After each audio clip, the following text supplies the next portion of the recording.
தமிழ்நாட்டின் பல்வேறு இடங்களில் பலத்த காற்றுடன் கனமழை கொட்டி தீர்த்தது. சென்னை மற்றும் புறநகரில் குளிர்ந்த காற்று வீசியதால் மக்கள் மகிழ்ச்சி அடைந்தனர். திருப்பூர் நகரில் பல்லடம் சாலை, ராயபுரம், வெள்ளியங்காடு உள்ளிட்ட பகுதிகளில் இடி மின்னல் மற்றும் சூறைக்காற்றுடன் கனமழை பெய்தது.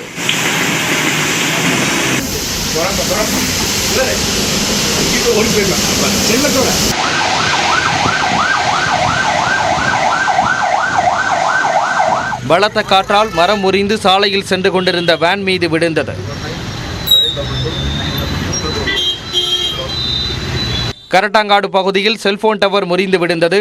பல இடங்களில் மரங்கள் முறிந்து மின்கம்பங்கள் மீது விழுந்ததால் மின்சாரம் துண்டிக்கப்பட்டது. இதேபோல திருப்பூர் மாவட்டம் மடத்துக்குளம், மைவாடி, ஜோதம்பட்டி, வேடப்பட்டி உள்ளிட்ட இடங்களில் சூறைக்காற்றுடன் பல இடங்களில் மரங்களும் மின்கம்பங்களும் சாய்ந்தன. 200க்கும் மேற்பட்ட தென்னை மரங்கள் வேரோடு சரிந்ததால் விவசாயிகள் கவலை அடைந்துள்ளனர். நல்ல காப்பு மரம் அடியோட வேரோடு சாஞ்சிருச்சுங்க. இது எங்கள் வாழ்வாதாரமாக இருந்தது. பூரா இந்த மாதிரி சரியான சேதம் அடைஞ்சிருச்சுங்க.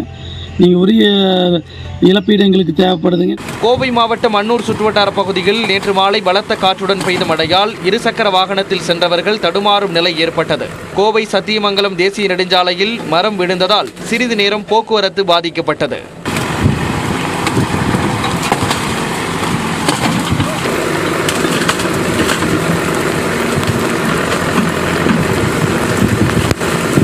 தூத்துக்குடி மாவட்டம் எட்டயபுரம், பசுவந்தனை சுற்றுவட்டாரத்தில் பெய்த மழையால் விவசாயிகள் மகிழ்ச்சி அடைந்தனர்.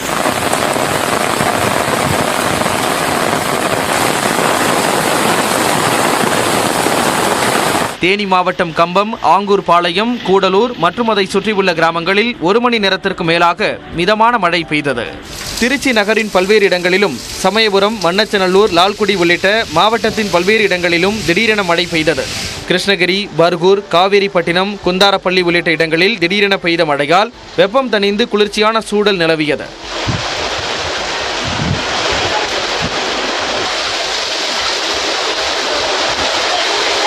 தருமபுரி மாவட்டம் அரூர், மொரப்பூர் உள்ளிட்ட இடங்களில் கனமழை கொட்டியது. இதனால் முறையாக பராமரிக்கப்படாத அரசு பேருந்துக்குள் தண்ணீர் வடிந்து பயணிகள் அமர முடியாத நிலை ஏற்பட்டது. திருவள்ளூர் மாவட்டம் பழவேற்காடு அருகே வீசிய சூறைக்காற்றில் அரசு பேருந்து மேற்கூரை பெயர்ந்தது. நல்வாய்ப்பாக பயணிகள் யாருக்கும் காயம் ஏற்படவில்லை.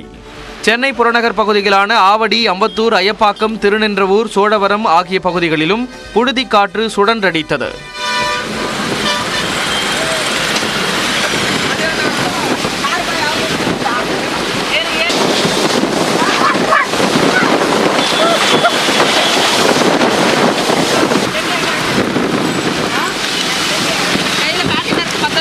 சாலையில் சூழ்ந்த தூசு படலத்தால் வாகனங்கள் முகப்பு விளக்குகளை எரியவிட்டபடி சென்றன. சென்னை மற்றும் புறநகர் பகுதிகளில் கார் மேகங்களால் மாலை வேளையில் இருள் சூழ்ந்தது. மழை பெய்யாத போதும் குளிர்ந்த காற்று வீசியதால் வெப்பம் தணிந்தது.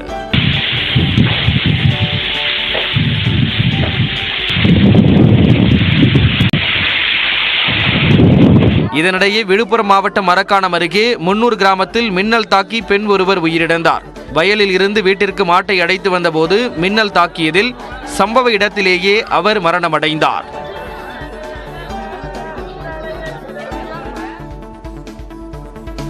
இந்த நிலையில் தமிழ்நாட்டில் இன்று 10 மாவட்டங்களில் கனமழை பெய்ய வாய்ப்பிருப்பதாக சென்னை வானிலை ஆய்வு மையம் தெரிவித்துள்ளது.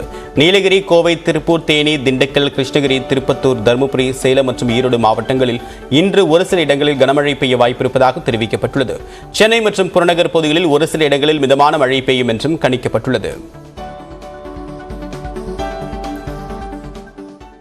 கங்கை நதியில் பதக்கங்களை வீசும் முடிவை மல்யுத்த வீரர் வீராங்கனைகள் 5 நாட்களுக்கு ஒத்திவைத்துள்ளனர். இதனிடையே அவர்களை கைது செய்ததற்கு உலக மல்யுத்த கூட்டமைப்பு கண்டனம் தெரிவித்துள்ளது. பாலியல் குற்றச்சாட்டுக்கு உள்ளான மல்யுத்த கூட்டமைப்பின் முன்னாள் தலைவரும் பாஜக எம்பியுமான பிரிஜ்பூஷன் சரண் சிங் மீது போக்சோ உள்ளிட்ட பிரிவுகளில் வழக்கு பதிவு செய்யப்பட்டுள்ள நிலையில் அவரை கைது செய்ய கோரி டெல்லியில் மல்யுத்த வீரர் வீராங்கனைகள் தொடர் போராட்டத்தில் ஈடுபட்டுள்ளனர். டெல்லி ஜந்தர் மந்தரில் 35 நாட்களாக போராட்டம் நடத்திய மல்யுத்த வீராங்கனைகள் கடந்த 28ஆம் தேதி புதிய நாடாளுமன்ற திறப்பு விழாவின் போது நாடாளுமன்றத்தை நோக்கி செல்ல முயன்றதால் தடுத்து நிறுத்தப்பட்டு கைது செய்யப்பட்டு பின்னர் விடுவிக்கப்பட்டனர். இதனையடுத்து ஜந்தர் மந்தரில் இருந்து அவர்கள் வெளியேற்றப்பட்ட நிலையில் அங்கு போராட்டம் நடத்த அனுமதிக்க முடியாது என டெல்லி காவல்துறை தெரிவித்துவிட்டது. போராட்டத்தின் அடுத்த கட்டமாக நாட்டிற்காக வென்ற பதக்கங்களை கங்கை ஆற்றில் வீசுவதாக அறிவித்தனர். இதற்காக உத்தரகண்ட் மாநிலம் ஹரித்வாரில் கங்கை நதிக்கரையில் மல்யுத்த வீரர் வீராங்கனைகள் உள்ளிட்ட ஏராளமானோர் கூடினர். அப்போது உணர்ச்சி வசப்பட்ட சாக்ஷி மாலிக், வினேஷ் போகத், பஜ்ரங் புனியா உள்ளிட்ட வீரர் வீராங்கனைகள் ஆற்றங்கரையில் அமர்ந்து கண்ணீர் சிந்தினர்.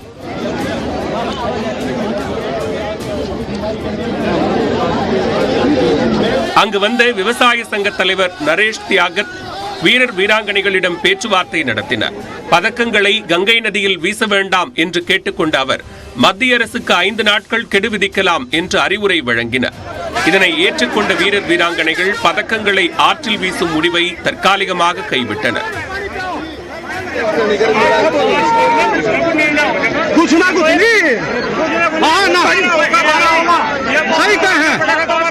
ஐந்து நாட்களுக்குள் மத்திய அரசு நடவடிக்கை எடுக்கவில்லை என்றால் மீண்டும் ஹரித்வாருக்கு வந்து பதக்கங்களை கங்கை நதியில் வீச உள்ளதாக அவர்கள் எச்சரிக்கை விடுத்துள்ளனர்.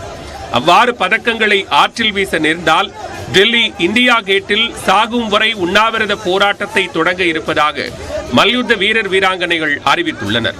நாட்டுக்காக பெற்ற பதக்கங்கள் தங்களின் உயிரை போன்றது என்றும் அவற்றை கங்கையில் எறிந்துவிட்டால் வாழ்வதற்கு எந்த காரணமும் இல்லை என்றும் அவர்கள் கூறியுள்ளனர். இதனிடையே குற்றம் சாட்டப்பட்டுள்ள பாஜக எம்பி பிரிஜ்பூஷன் அளித்த பேட்டியில் அனைத்து நடவடிக்கைகளும் டெல்லி காவல்துறையின் கைகளில் இருப்பதாகவும் விசாரணையில் தவறு நடந்தது கண்டுபிடிக்கப்பட்டால் அவர்கள் கைது நடவடிக்கையை மேற்கொள்ளட்டும் என்றும் கூறினார். இந்நிலையில் மல்யுத்த வீரர் வீராங்கனைகளை கைது செய்ததற்கு உலக மல்யுத்த கூட்டமைப்பு கண்டனம் தெரிவித்துள்ளது. அவர்களின் புகார் தொடர்பான விசாரணையில் இதுவரை எந்த முடிவும் எட்டப்படாதது ஏமாற்றம் அளிப்பதாகவும் குற்றச்சாட்டு குறித்து முழுமையான மற்றும் பாரபட்சமில்லாத விசாரணை நடத்த வேண்டும் என்றும் வலியுறுத்தியுள்ளது. மல்யுத்த வீரர் வீராங்கனைகளின் நியாயமான கோரிக்கைகளுக்கு ஆதரவு அளிக்கப்படும் என்றும் அவர்களின் பாதுகாப்பு குறித்து உலக மல்யுத்த கூட்டமைப்பு மீண்டும் விசாரிக்கும் என்றும் கூறியுள்ளது. மேலும் இந்திய ஒலிம்பிக் கமிட்டி மற்றும் இந்திய மல்யுத்த கூட்டமைப்புக்கு தேர்தல் நடத்தி உறுப்பினர்களை தேர்வு செய்ய 45 நாட்கள் கெடு விதித்துள்ள உலக மல்யுத்த கூட்டமைப்பு தவறினால் இடைநீக்கம் செய்ய நேரிடும் என்று எச்சரிக்கை விடுத்துள்ளது.